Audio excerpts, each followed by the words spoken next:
Hello everyone, welcome back to English with Jelly sir. So today we are going to discuss if condition. So we know that if condition topic is very important in TET examination. మనం previous question papers అన్నిటిని observe చేసాం. ప్రతి ఒక్క question పేపర్లో if condition పైన ఒక question అనేది ఇవ్వడం జరుగుతుంది. సో ఇఫ్ కండిషన్లో ఉన్న మోడల్స్ ఎన్ని, అవి ఏ విధంగా ఉంటాయి, దానిలో ఏ స్ట్రక్చర్ని ఫాలో అవుతాం అనేది ఈ వీడియోలో మనం తెలుసుకోబోతున్నాం. సో అది మనకు తెలిసినట్టయితే ఈజీగా మనం 1 మార్క్‌ని స్కోర్ చేయొచ్చు. Right? Let us start with the first model. So let us see what is definition of if condition. If condition అంటే ఏమిటి? అందులో ఏముంటాయి? So what is an if condition? If condition అంటే ఏమిటి? An if condition, also called a conditional sentence. It shows a possible situation and its results. It usually has two parts. It usually ఎన్ని parts ఉన్నాయట? రెండు parts. First one is what? If clause. If clause ఏం చెప్తుంది అంటే it shows the condition. If clause sentence లో మనకి ఆ condition ఏంటో తెలుస్తుంది. And second one main clause. Main clause లో ఏం తెలుస్తుంది? It shows the result. అంటే ఇఫ్ కండిషన్ లో మనకి ఎన్ని సెంటెన్స్లు ఉంటాయి? 2 సెంటెన్సెస్ ఉంటాయి. ఫస్ట్ వన్ లోనేమో రైట్ అది ఏం కండిషన్ తెలుపుతారు. అండ్ సెకండ్ వన్ లో ఇట్ షోస్ ద రిజల్ట్ అనేది తెలుస్తుంది. రైట్? సో స్ట్రక్చర్ చూద్దాం. ఫస్ట్ ఎగ్జాంపుల్ ఇక్కడ ఇచ్చాడు. ఒకవేళ if it rains we will stay home. Right? ఒక ఎగ్జాంపుల్ అనేది ఇచ్చాడు. ఇఫ్ కండిషన్ అంటే ఏమిటి అంటే కండిషన్ అంటే ఏంటి? ఇఫ్ ఇట్ రైన్స్ అంటే అది ఒక కండిషన్. ఒకవేళ వర్షం పడితే. So first of all if అంటే ఏంటి అంటే ఒకవేళ అనే మీనింగ్ వస్తుంది. ఒకవేళ వర్షం పడితే అంటే వర్షం పడేది ఏంటి ఇక్కడ? కండిషన్. వర్షం పడితే ఏం జరుగుతుంది? We will stay at home. మేము ఎక్కడ ఉంటాం? ఇంటిలోనే ఉంటాం అని తెలుపుతుంది sentence. So first condition zero conditional. ఇక్కడ ఏం తెలుపుతుంది? Zero conditional. జీరో కండిషనల్ అనేది ఏం తెలుపుతుంది అంటే it is used for facts and truths. Facts or truths అంటే నిజాల గురించి తెలుపుతుంది. ఇందులో స్ట్రక్చర్ ఏంటి అంటే if plus present tense and present tense. Present tense లో ఏ ప్రెజెంట్ టెన్స్ అంటే సింపుల్ ప్రెజెంట్ టెన్స్. ఇది కూడా సింపుల్ అండ్ ఇది కూడా simple present. So simple present tense plus simple present tense. ఇది దేనికి యూజ్ చేస్తాము అంటే always true, scientific facts and general truths. మనం సైంటిఫిక్ ఫ్యాక్ట్స్ మరియు జనరల్ ట్రూత్స్ గురించి డిస్కస్ చేయడానికి ఈ జీరో కండిషన్ ని వాడుతాము. ఇందులో రెండు సెంటెన్స్ కూడా అంటే ఇఫ్ క్లాస్ మరియు అండ్ రిజల్ట్ అంటే మెయిన్ క్లాస్ అవి రెండు కూడా ఎందులో వస్తాయి? సింపుల్ ప్రెజెంట్ లోనే ఉంటాయి. So let us see the example. If అంటే ఒకవేళ. If you heat water. ఇక్కడ వరకు ఒక సెంటెన్స్ అయిపోయింది చూడండి. ఇది ఇఫ్ క్లాస్ అంటాం. ఇఫ్ యూ హీట్ వాటర్ అంటే ఇఫ్ తో వచ్చిన సెంటెన్స్ ని ఇఫ్ క్లాస్ అంటాం. ఇఫ్ క్లాస్ అనేది ఏం తెలుపుతుంది అంటే కండిషన్ ని తెలుపుతుంది. ఏం తెలుపుతుంది? కండిషన్ తెలుపుతుంది. ఏం కండిషన్? ఇఫ్ యూ అంటే ఏంటి? సబ్జెక్ట్, హీట్ అనేది వర్బ్ అయితే వాటర్ అనేది object. So if you heat water ఒకవేళ నువ్వు వాటర్ ని వేడి చేసినట్టయితే ఏం జరుగుతుంది? It boils. ఇది మెయిన్ క్లాస్ అంటాం. దీన్ని ఏమంటాము? Main class. Subject plus verb. It boils అంటే ఏం జరుగుతుంది? అవి ఉడుకుతాయి అన్నట్టు. ఇట్ బాయిల్ అవుతాయి. వాటర్ అనేది ఏం జరుగుతుంది? వాటర్ అనేది బాయిల్ అవుతాయి అని తెలుపుతుంది. సో ఇది కండిషన్ ని తెలిపితే ఇదేమో మెయిన్ క్లాస్ ఏం తెలుపుతుంది? రిజల్ట్ ని తెలుపుతుంది. అంటే హీట్ చేయడం వల్ల జరిగే రిజల్ట్ ఏదైతే ఉందో ఆ రిజల్ట్ అనేది మెయిన్ క్లాస్ లో తెలుస్తుంది. So if you heat water ఇదేంటి? Subject V1 object. Subject V1 object అంటే simple present. It boils subject plus V1 plus S అంటే ఇది కూడా సింపుల్ ప్రెజెంట్. అంటే simple present plus simple present. Right? ఇది జీరో కండిషన్ అంటాం. ఇందులో మనం ఏం తెలుపుతున్నాము అంటే ఇట్ ఈస్ సైంటిఫిక్ ఫ్యాక్ట్. ఒకవేళ నువ్వు వాటర్ ని హీట్ చేస్తే ఏం జరుగుతుంది? వాటర్ అనేవి బాయిల్ అవుతాయి. అంటే ఇది సైంటిఫిక్ ఫ్యాక్ట్స్. నువ్వు ఎప్పుడు వేడి చేసినా వాటర్ అనేది బాయిల్ మాత్రమే అవుతాయి. అది జనరల్ ట్రూత్ అన్నట్టు. దాని గురించి డిస్కస్ చేసేది మనం జీరో కండిషనల్ సెంటెన్స్ అంటాము. So if you take the second example. If you mix red and blue. మళ్ళీ ఇక్కడ ఇఫ్ కండిషన్ ఒకవేళ. ఇఫ్ అంటే ఏంటి? ఒకవేళ. If you mix red and blue ఏంటి? కలర్స్.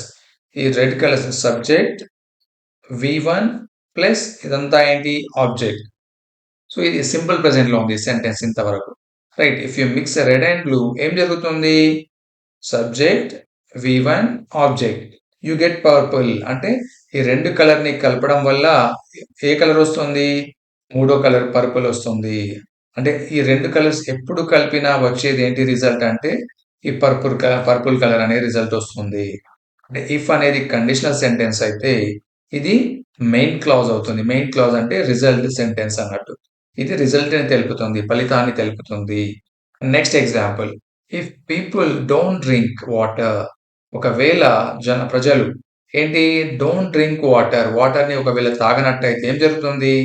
దే డై అంటే సబ్జెక్ట్ వి1 మళ్ళీ ఇక్కడ కూడా ఏం జరుగుతుంది? సబ్జెక్ట్ నెగెటివ్ అంటే ఇక్కడ ఆక్సిలరీ ప్లస్ నెగెటివ్ అండ్ వి1 అండ్ ఆబ్జెక్ట్. సో ఇది కూడా సింపుల్ ప్రెజెంట్ లో ఉంది. Simple present plus simple present అంటే ఎప్పుడైనా కూడా ప్రజలు ఎవరైనా కూడా నీరు తాగకపోతే జరిగే రిజల్ట్ ఏంటి అంటే దే డై వాళ్ళు చనిపోతారు. అదే ఈ సెంటెన్స్ అనేది తెలుపుతుంది. So coming to the second condition. Second conditional ఏంటి అంటే ఇక్కడ రియల్ అండ్ పాసిబుల్ ఫ్యూచర్ అంటే రియల్ గా జరిగే పాసిబుల్ అయ్యే ఫ్యూచర్ ఏంటి అని తెలుపుతుంది. స్ట్రక్చర్ ఏంటి? If plus present tense. Present అంటే మళ్ళీ ఏంటి? Simple present. ప్రెజెంట్ అంటే ఏంటి ఇక్కడ? Simple present. మళ్ళీ నెక్స్ట్ సెంటెన్స్ ఏంటి? Will plus base verb. Base verb అంటే V1 అంటే ఇది ఫ్యూచర్. పాసిబుల్ ఫ్యూచర్ అంటే ఒకవేళ ఏదైనా జరిగితే అయ్యే ఫ్యూచర్ లో జరిగే దాని ఫలితాలు ఏంటో ఈ సెంటెన్స్ అనేది తెలుపుతుంది main clause. So a real or possible situation in the future. Example if ఒకవేళ if it rains subject V1 plus S ఇదేంటి సింపుల్ ప్రెజెంట్. ఇదేంటి అంటే సింపుల్ ప్రెజెంట్ లో ఉంది. Subject plus V1 plus S if it rains ఏం జరుగుతుంది? We will ఇదేంటి auxiliary or modal verb అంటాం. V1 ప్లస్ ఆబ్జెక్ట్ అంటే విల్ వచ్చింది అంటే దాని మీనింగ్ ఏంటిది? Simple future. ఏంటిది? సింపుల్ ఫ్యూచర్ అవుతుంది. So simple present plus simple future అంటే ఈ సంఘటన అంటే ఈ కండిషన్ అనేది గిట్ట జరిగితే ఫ్యూచర్ లో జరిగే సంఘటన ఏంటి అంటే దాని ఫలితం ఏంటి అంటే ఇది. ఒకవేళ వర్షం పడితే మేము ఎక్కడ ఉంటాము? మేము ఇంటిలోనే ఉంటాము ఆర్ ఇంటి వద్ద ఉంటాము. ఇది దాని యొక్క ఫలితము. Right. Second example. If you study ఒకవేళ నీవు చదివినట్టయితే ఇది simple present. If you study subject modal verb and main verb అంటే బేస్ వర్బ్ ఆబ్జెక్ట్. ఒకవేళ నువ్వు చదివితే జరిగేది ఏంటి? You will pass the exam. నీవు ఎగ్జామ్ పాస్ అవుతావు అంటే పరీక్షలో పాస్ అవుతావు. అది ఎప్పుడు? ఈ సంఘటన ఒకవేళ జరిగితే if condition. If you study నీవు చదివితేనే చదవకపోతే ఈ రిజల్ట్ అనేది రాదు. Third one. If I see him I will tell him the news. Same మళ్ళీ simple present plus simple future. If I see him నేను ఒకవేళ అతన్ని చూస్తే ఏం చేస్తాను? I will tell him the news. ఆ న్యూస్ ని అంటే వార్తని తెలుపుతాను ఆ చెప్తాను అని చెప్తున్నాడు.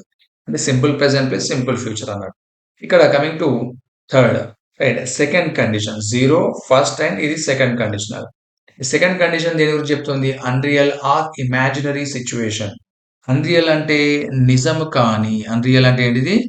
నిజం కాని ఆర్ ఎల్స్ ఇమాజినరీ. ఇమాజినరీ అంటే ఊహించి మాట్లాడేది. రైట్. ఇమాజినరీ అంటే ఏంటి? ఊహించే సంఘటన. అంటే మనం ఊహించి మాట్లాడతాం కదా! అలాంటి సంఘటనని ఇమాజినరీ సిచ్యువేషన్ అంటాం. ఇది ఏ స్ట్రక్చర్ ఉంటుంది దీనికంటే ఇఫ్ ప్లస్ పాస్ట్ టెన్స్. ఏ పాస్ట్? Simple past.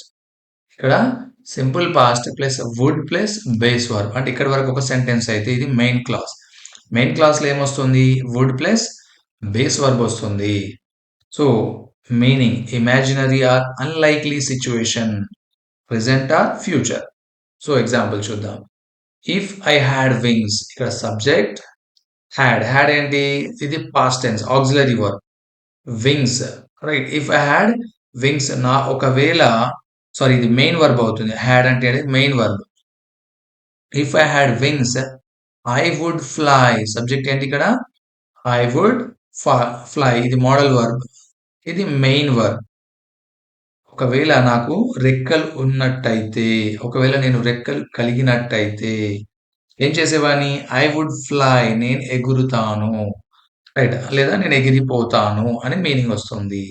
అంటే ఇది పాస్ట్ టెన్స్ అయితే ఇది ఫ్యూచర్. రైట్. ఇమాజినరీ అంటే అది జరగదు యాక్చువల్‌గా. ఇమాజినరీ సిట్యుయేషన్ అంటే ఏంటి అంటే ఈ ఇఫ్ సంఘటన అనేది ఇఫ్ క్లాజ్ అనేది జరగదు. ఒకవేళ జరిగితే దాని యొక్క మీనింగ్ అనేది ఇది ఫలితం అనేది ఇదవుతుంది. సో, ఇక్కడ ఇఫ్ కండిషన్ అనేది జరగదు. ఇది కూడా జరగదు అని మీనింగ్ అన్నట్టు దీని. అన్‌రియల్ అంటే వాస్తవం కాని ఆర్ ఇమాజినరీ ఊహించి మాట్లాడేవి. సో, నెక్స్ట్ ఎగ్జాంపుల్ ఇఫ్ ఒకవేళ షీ వర్ రిచ్ ఆమె ధనవంతురాలైతే ఇఫ్ షీ వర్ రిచ్ ఒకవేళ ఆమె ధనవంతురాలైతే ఏం చేస్తుంది? She would buy a car. Subject, modal verb and V1 object. ఆమె ఏం చేస్తుంది? ఒకవేళ ఆమె ధనవంతురాలైతే అంటే ఆమె కారు కొంటుంది. Right. She would buy a car. Third one subject. Right. If we lived near the sea. Right. If కాదు ఇది subject. V2 right. Near the see object.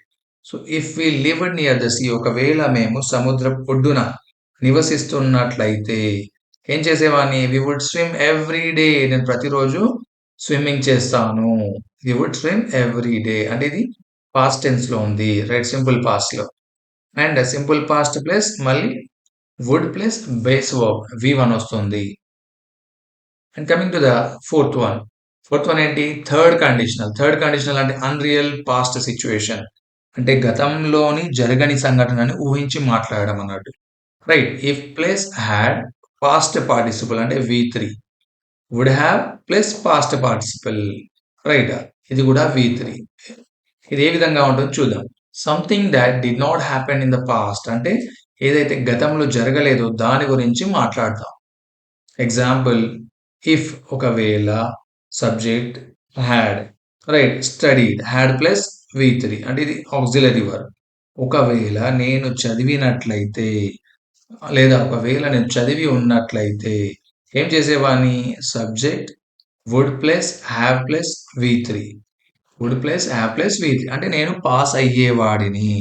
దీని మీనింగ్ ఏంటి? ఒకవేళ నేను చదివినట్లయితే చదివి ఉన్నట్లయితే నేను పాస్ అయ్యేవాడిని. అంటే దాని మీనింగ్ ఏంటి? నేను చదవలేదు. సో, నేను పాస్ కాలేదు. రైట్. అది దాని మీనింగ్. అంటే పాస్ట్ గతంలో జరిగిన సంఘటన గురించి ఇలా మాట్లాడతాం.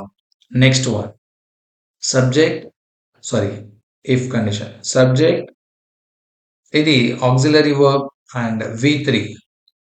రైట్. V3 తర్వాత మళ్ళీ ఇది ఎర్లియర్. ఎర్లియర్ అంటే ఇది అడ్జెక్టివ్ అవుతుంది. If he had left earlier అంటే మేము ఒకవేళ త్వరగా వెళ్ళినట్టయితే లేదా త్వరగా వదిలినట్టయితే అక్కడ నుంచి if he had left earlier అక్కడ నుంచి త్వరగా వెళ్ళిపోయినట్టయితే ఏం జరిగేది? He would have caught the train. అతడు ఏం చేసేవాడు? రైట్. అతడికి ట్రైన్ అనేది దొరికేది. సో, అతడు త్వరగా వెళ్ళలేదు అండ్ అతనికి కార్ అనేది సారీ ట్రైన్ అనేది దొరకలేదు. హి వుడ్ హ్యావ్ కాట్ అంటే ఒకవేళ అతడు త్వరగా వెళ్ళినట్టయితే ఏం జరిగేది? అతడికి ట్రైన్ అనేది అంటే అందేది. రైట్. ట్రైన్ దొరికేది. సో, అతడు వెళ్ళలేదు. సో, ట్రైన్ అనేది దొరకలేదు. సో, అది సంఘటన ఇక్కడ. అన్‌రియల్ పాస్ట్ సిట్యుయేషన్ అంటే గతంలో జరగని సంఘటన గురించి మాట్లాడడం. అండ్ అంటే జరిగి ఉన్నట్లయితే అంటే ఏం ఇలా జరిగితే ఇలా జరిగేది అని మాట్లాడడం ఇక్కడ. Third one. If we had known ఇది if plus subject had plus V3. If we had known ఒకవేళ మాకు తెలిసినట్టయితే ఏం చేసేవాళ్ళం? We would have helped. Subject would have plus V3 మేము సహాయం చేసేవాళ్ళము. సో, మాకు తెలియలేదు కాబట్టి మేము సహాయం చేయలేదు. సో, ఫస్ట్ యాక్షన్ అనేది ఇఫ్ క్లాస్ అనేది ఏంటిది? ఇది కండిషన్. ఆ కండిషన్ అనేది జరగలేదు కాబట్టి మెయిన్ క్లాస్ అంటే ఇదేంటి? దాని యొక్క ఫలితం అనేది ఇలా జరిగి ఉండేది అని మనం మాట్లాడుకోవడం. దాన్ని ఏమంటాము అంటే అన్‌రియల్ అంటే వాస్తవం కాని పాస్ట్ అంటే గతంలో జరిగిన సంఘటనల గురించి మాట్లాడుకోవడం. Right. This is about today's topic and this is about if condition. If condition అనేది చాలా చాలా ఇంపార్టెంట్ టాపిక్. దీని నుంచి కంపల్సరీగా ఒక క్వెషన్ అనేది వస్తుంది. మీరేం చేయాలంటే దీని యొక్క స్ట్రక్చర్స్‌ని గుర్తుపెట్టుకోండి. స్ట్రక్చర్స్‌ని గుర్తుపెట్టుకున్నట్టయితే ఈజీగా మీరు ఈ సెంటెన్స్‌ని రాయగలరు. Thank you. Thank you all.